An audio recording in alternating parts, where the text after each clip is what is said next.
भारतीय न्यूज़ 24/7 में आप सभी श्रोताओं को नमस्कार। मैं आपके साथ दिलीप पांडे। आज जन स्वराज पद यात्रा के 180 दिन के 2500 किलोमीटर के लगभग सफ़र करते हुए आज प्रशांत किशोर छपरा पहुँचे, जहां पर ज़िले की तमाम मीडिया कर्मियों से उन्होंने एक संवाद किया। संवाद में उन्होंने देश के और राज्य के से किए गए सरकारों की कार्यों के लेखा जोखा उन्होंने शेयर करते हुए सब मीडिया से बात की। साथ ही उन्होंने देश राज्य में जो भी समस्याएं हैं उन्होंने भी मीडिया से शेयर करते हुए बताया कि बिहार में सबसे बड़ी समस्या है पलायन की, बिहार में सबसे बड़ी समस्या है रोजगार की, बिहार में सबसे बड़ी समस्या है शिक्षा की, बिहार में सबसे बड़ी समस्या है स्वास्थ्य की, बिहार में सबसे बड़ा समस्या है कृषि की। ये तमाम चीज़ों से उन्होंने अवगत कराते हुए मीडिया से उन्होंने बातों को शेयर किया और मीडिया को बताया। आगे खबरों से अपडेट रहने के लिए चैनल को लाइक करें, सब्सक्राइब जरूर करें। नमस्कार। यहाँ आने के लिए धन्यवाद। जैसा कि आपको पता है, पिछले वर्ष 2 अक्टूबर से गांधी विद्यारवा आश्रम पश्चिम चंपारण से जो हम लोगों ने जन स्वराज अभियान के तहत पदयात्रा शुरू की है, उसके करीब 183 दिन, करीब 6 महीने हो गए। उसी के संदर्भ में, उसी यात्रा के दौरान पश्चिम चंपारण से चलकर हम लोग पश्चिम चंपारण, पूर्वी चंपारण, शिवहर, गोपालगंज, सिवान होते हुए आपके जिले छपरा में पिछले 20 दिनों से हैं। पिछले 20 दिनों में मैंने करीब 2/3 प्रखंडों को यहाँ पर पूरा कर लिया है। अभी आगे 10 दिनों तक मैं और छपरा में रहूँगा। छपरा से सोनपुर गए, दिगवारा सोनपुर वाल होते हुए मैं आगे वैशाली जाऊँगा। अभी तक का जो मेरा छपरा में अनुभव रहा है और पूरी पदयात्रा का जो अनुभव रहा है, उसका एक संक्षिप्त ब्यौरा आपके साथ साझा करूँगा। प्रखंड के स्तर पर भी जब हम लोग पत्रकारों से मिलते रहे तो बहुत सारी इनमें ऐसी बातें हैं जो मैंने पहले बताई है, लेकिन एक बार मैं उसका संक्षिप्त ब्यौरा आपसे। में करीब 2000 गाँव में पैदल चलकर हम लोग गए हैं। ज़्यादातर जो पदयात्रा है वो स्टेट और नेशनल हाईवे और शहरों से अलग हम लोग गाँव में ही करते हैं। 150 लोगों के साथ हर गाँव में जाना और पूरी पदयात्रा के दौरान इसको जितनी शुद्धता से किया जा सकता है वो करने का प्रयास है। पदयात्रा का मतलब पदयात्रा है। 2 अक्टूबर से जब हम लोगों ने चलना शुरू किया है तो अभी तक इस पूरी पदयात्रा में कोई भी 1 मिनट के लिए भी गाड़ी का कहीं प्रयोग नहीं किया गया। किसी गाड़ी पर, मोटरसाइकिल पर बैठना ये बिल्कुल पदयात्रा का हिस्सा नहीं है। किसी भी तरह का कोई ब्रेक नहीं लिया गया है। मतलब की होली सब कुछ जहाँ पर भी पदयात्रा पहुंची है उसी गांव, उसी पंचायत में हम लोगों ने मनाया है। अभी तक जो लोगों ने बताया, हम लोगों ने देखा, सबसे बड़ी बिहार में जो समस्या दिख रही है वो है बेरोजगारी और पलायन। हर गांव में जहां हम लोग गए हैं, शायद ही कोई ऐसा गांव है जहां 40-50% लोग बेरोजगार हैं। रोजगार के लिए अपने गांव से, अपने परिवार से दूर जाकर मजदूरी के लिए बाहर के राज्यों में काम न कर रहे हैं। अब बिहार में बेरोजगारी और पलायन बहुत बड़ा मुद्दा है। इसके लिए आपको गांव-गांव जाने की जरूरत नहीं है। आप में से ज़्यादातर पत्रकार बंधु ये बताएंगे कि भैया ये तो पहले से पता है, लेकिन गांव में जाने से इस समस्या की विकरालता का अनुभव हुआ है। गांव के गांव बिल्कुल नवयुवकों से खाली हैं। जब गांव में हम लोग जा रहे हैं तो महिलाएं मिलती हैं, वृद्ध मिलते हैं, बच्चे मिलते हैं, नवयुवकों की संख्या बहुत कम है। दूसरा, इसका जो एक सामाजिक पहलू है, कई लोगों को, हमको, आपको ऐसा लगता है कि बेरोजगारी और पलायन ज़्यादातर गरीब तबके की समस्या है, लेकिन मेरा अपना जो अनुभव रहा है पिछले 6 महीनों में कि बहुत आर्थिक तौर पे समृद्ध लोगों के लिए भी अपने बच्चों के लिए रोजगार ढूंढ पाना बहुत बड़ी समस्या है। उसी तरह पलायन जो है वो सिर्फ गरीब लोगों की समस्या नहीं है। गरीब व्यक्ति तो मजदूरी करने के लिए बाहर जा ही रहा है, लेकिन जो आर्थिक सामाजिक तौर पर मजबूत लोग हैं उनके लिए भी, उनके बच्चों को भी पलायन करना है, क्योंकि उनकी पढ़ाई या उनकी नौकरी रोजगार के लिए कोई साधन व्यवस्था बिहार में विकल्प न होने की वजह से अच्छे घरों के बच्चों को भी बाहर ही रहना पड़ रहा है। गांव में जब हम लोग जाकर देख रहे हैं तो परिवार की जो एक अवधारणा है, एक जो परिकल्पना है जिसमें माँ बाप, पति पत्नी, बच्चे रहते हैं, ऐसे बहुत कम परिवार बिहार में हम लोग को मिल रहे हैं जहाँ पर लोग परिवार के तरह एक यूनिट के तौर पे रह रहे हैं। ज़्यादातर जगहों पर जिनकी बहुत गरीबी है उनके बच्चे तो पूरे जीवन ही बाहर मजदूरी कर रहे हैं, लेकिन जैसा कि मैंने आपको बताया, जो मध्यम वर्गीय परिवार है, जो आर्थिक तौर पर बेहतर परिवार हैं, वहाँ पर भी उनके लोगों को अपने बच्चों के साथ रहने का सुख नसीब नहीं है।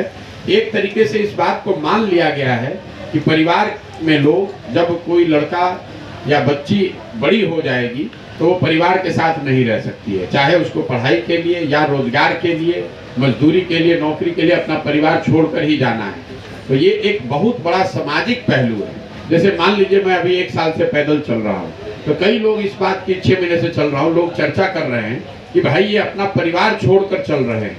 लेकिन बिहार के ज़्यादातर परिवारों की ये सच्चाई है कि वो लोग अपने बच्चों के साथ, लोग अपने माता पिता, अपने पति पत्नी साथ में रहने की उनकी स्थिति ही नहीं है।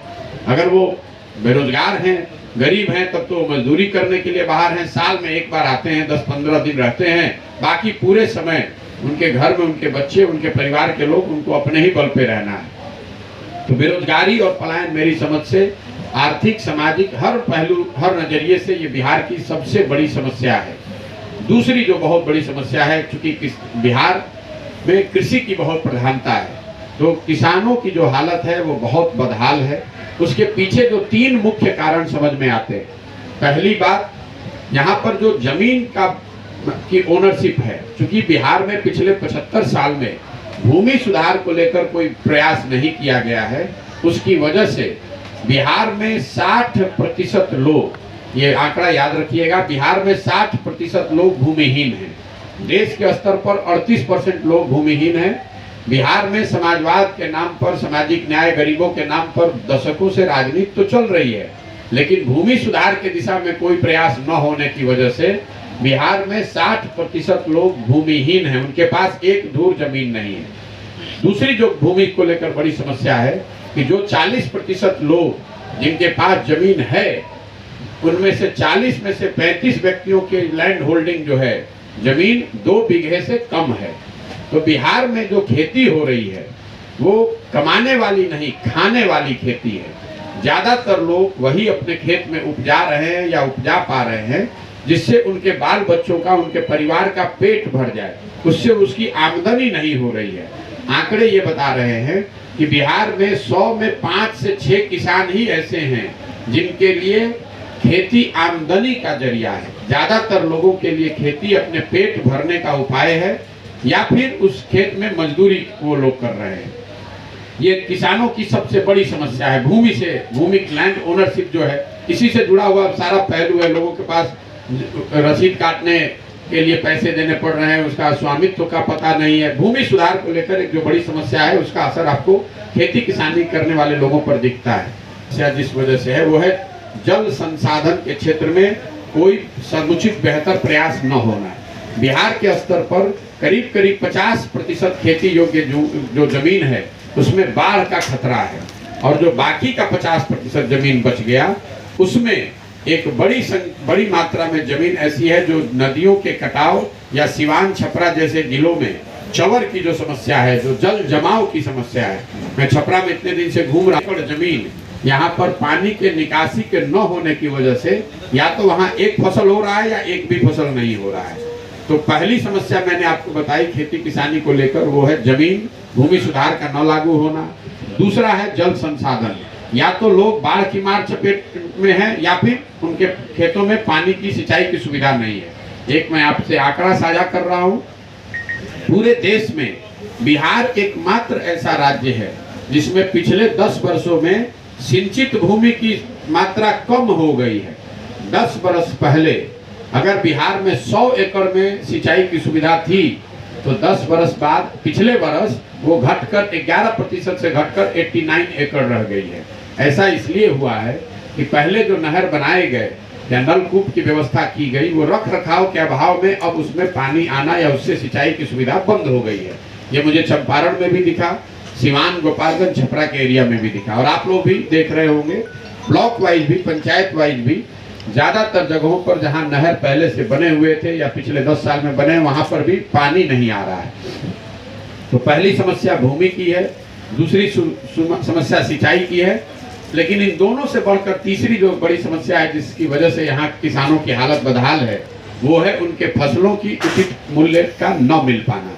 पिछले 6 महीने में जब हम लोग पदयात्रा कर रहे हैं, तो ये वो समय है जब धान की कटाई हुई है, गन्ने की कटाई हुई है। मुझे अभी तक जितने लोग मिले हैं करीब करीब 90% से ज़्यादा लोग ये बताते हैं कि धान उन्होंने 1200 से 1500 रुपये क्विंटल के दर से बेचा है, जबकि धान का आधिकारिक मूल्य है 2050 रुपया। यही बात कमोवेश गन्ने पर भी लागू होती है।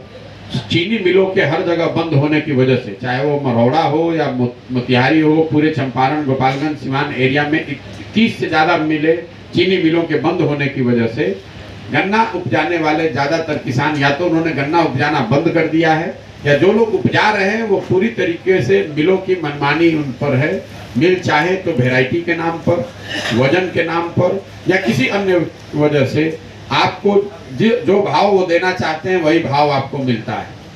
एक अनुमान के मुताबिक बिहार में किसानों को उनके फसल के दाम उचित मूल्य न मिलने की वजह से हर साल करीब करीब 20 से 25 हजार करोड़ रुपए का नुकसान हो रहा है। मैं आपको रिपीट कर दे रहा हूं, किसानों को समर्थन मूल्य, सही मूल्य न मिलने की वजह से हर साल 20 से 25 हजार करोड़ रुपए का नुकसान हो को दे देता हूं। हम लोग को ऐसा लगता है कि पंजाब में जो किसान है वो बहुत समृद्ध है, बेहतर स्थिति, तो बिहार में पिछले 10 साल में सिर्फ 13% धान ही समर्थन मूल्य पर खरीदा गया है और 1% गेहूं समर्थन मूल्य पर खरीदा गया है।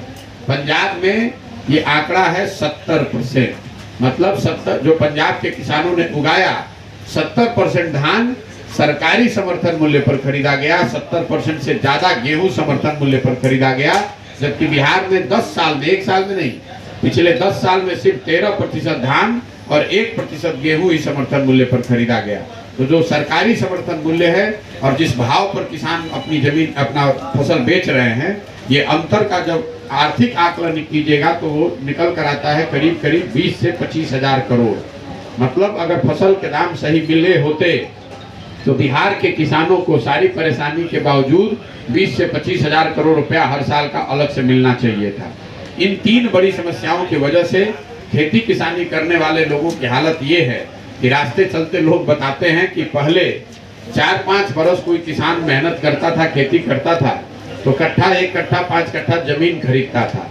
आज किसानों की हालत ये है कि अगर आप 5 बरस खेती कर रहे हैं और आपके घर में कोई दूसरा रोजी रोजगार नौकरी करने वाला नहीं है, अगर आपके घर में बेटी की शादी हो गई, कोई बीमार पड़ गया, तो आपको 1-2 कट्ठा जमीन बेचना है।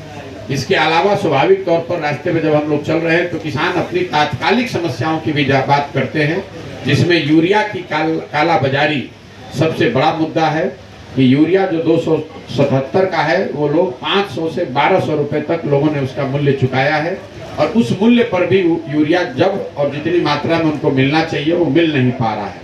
इसके साथ लोग डीजल की बढ़ी हुई कीमतों की भी बात करते हैं, क्योंकि यूपी के मुकाबले बिहार में करीब 8 रुपए प्रति लीटर के हिसाब से हमको ज़्यादा देना पड़ता है डीजल पे। पेट्रोल पर 10 से 12 रुपए और डीजल पर 8 से 9 रुपए एक्स्ट्रा प्रति लीटर बिहार में लग रहा है। तीसरी जो बड़ी समस्या जो देखने को मिली वो है शिक्षा व्यवस्था का पूरी तरीके से ध्वस्त हो जाना। बिहार में शिक्षा व्यवस्था बहुत मजबूत कभी नहीं रही है। हम लोग भी यहीं सरकारी स्कूल से पढ़े हैं, लेकिन आज से 10 साल पहले कम से कम प्रखंड या जिले के स्तर पर कुछ सरकारी विद्यालय ऐसे जरूर होते थे जहां पर अच्छी पढ़ाई होती थी। लेकिन मुझे ऐसा लगता है कि पिछले 5-7 सालों में शिक्षा व्यवस्था पूरी तरीके से ध्वस्त हो गई है, और उसका मूल कारण कई लोग ऐसा बताते हैं कि शिक्षकों की गुणवत्ता खराब हो गई है। मुझे लगता है कि वो सिर्फ एक पहलू है, क्योंकि जो नियमित शिक्षक थे पहले वो धीरे धीरे रिटायर हो गए, और अभी सारी जो शिक्षा व्यवस्था कंधों पर है, तो वो एक पहलू है। लेकिन शिक्षा व्यवस्था के ध्वस्त हो जाने के पीछे जो मुख्य कारण है वो है समता मूलक शिक्षा व्यवस्था बनाने के नाम पर, सबको समान शिक्षा देने के नाम पर जो व्यवस्था बनाई गई है, गांव-गांव हर पंचायत में स्कूल खोल दिए गए। इसकी वजह से विद्यालयों का जो